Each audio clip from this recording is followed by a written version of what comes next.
Hello everyone, চলো তোমাদের শুটের কিছু বিটিএস দেখাই। আমার মুখটা সুন্দর লাগছে কিনা বল।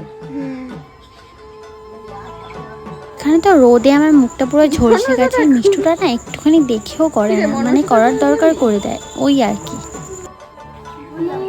শুটের সময় গান করা ম্যান্ডেটারি, নয়তো ভিডিও ভালো আসে না অ্যাকর্ডিং টু মিষ্টু। আমরা বেসিক্যালি টম অ্যান্ড জেরি, যখন তখন ঝগড়া লেগে যায়। এই যে দেখো এক্ষুনি অনেক করতে হবে, পরে ক্লিপ থাকে হচ্ছে তো বেশি কথা বলিস কিসের জন্য তুই?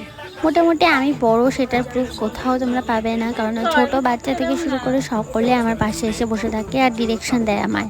আর এটা হচ্ছে তার পরের দিনের শ্যুট। আর এই যে প্রথমেই তো আমি মোমবাতি দিয়ে ধূপদানিটা ধরাতে গিয়ে হাত পুড়িয়ে ফেলেছি। প্রথমে আমরা এখানে ভেবেছিলাম ধুনুচি নাচের ভিডিওটা বানাবো, কিন্তু এখানটায় কি ব্যাকগ্রাউন্ডটা একদম ভালো লাগছিল না বলে আমরা আবার ওখানে গিয়ে শ্যুটটা করেছিলাম।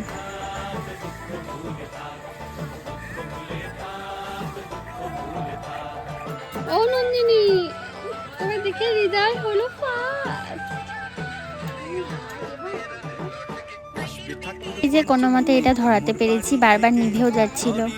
আর এই পরের দিন আমি শ্যুটটা জাস্ট 10 মিনিটসে করেছি। 10 মিনিটসে রেডি হয়েছে, 10 মিনিটের শ্যুটটা করেছি, কারণ আমার অফিস ছিল 10টার মধ্যে আমাকে জয়েন করতে হবে। আর এটা ছিল তার পরের দিন। আমি কোথায় শ্যুট করি এটার লোকেশন একদম র্যান্ডামলি, মানে আমার বাড়ির আশেপাশে যেই জায়গাটাই বেশি সুন্দর লাগে সেখানে গিয়ে আমি ভিডিও করে নিই। চলো টাটা, বাই, থ্যাংকস ফর ওয়াচিং।